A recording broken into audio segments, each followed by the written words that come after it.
สวัสดีครับวันนี้มาฟังเพลงแฟนบอกว่าบอก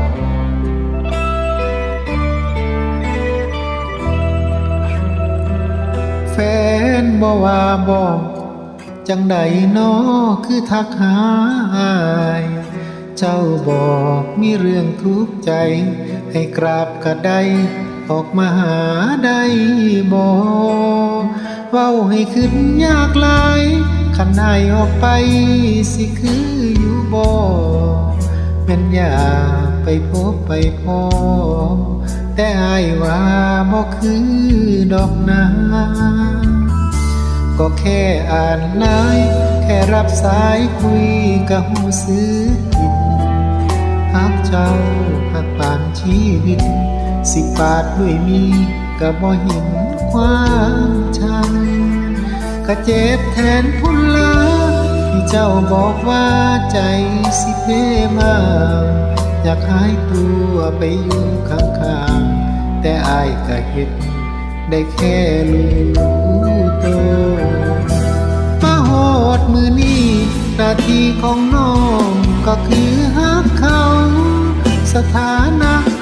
เดิมๆของเขามันเปลี่ยนไปแล้วแต่โดนอดีตทักสองเอามันกายยักเว้าได้ทุกเหตุผลที่เขาเป็นแฟนทั้งคนให้วัดสาวความเก่าบ่เว้าดอกแฟนสิมาพอเศร้าน้องพอสำนีลาให้เฝ้ากลับไปเคลียร์กันซะ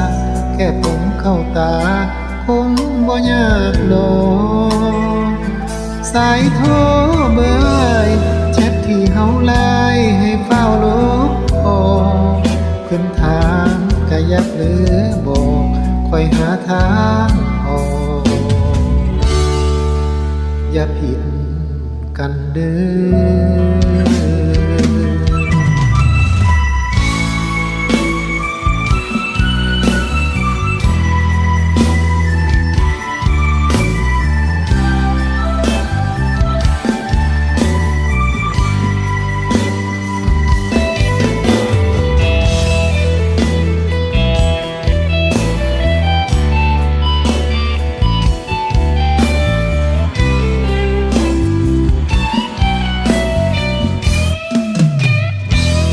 มาฮอดมือนี้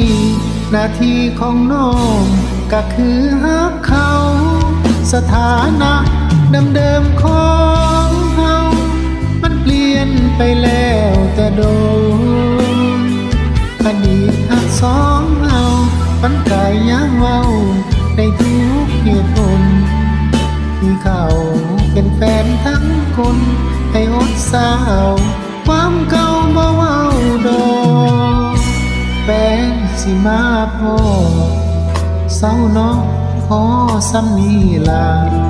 ให้เฝ้ากลับไปเคลียร์กันซะแค่ผมเข้าตาคงบ่ยากดอก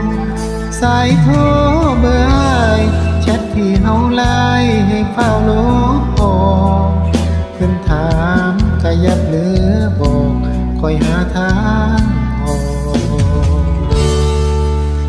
อย่าสิผิดกันเด้อ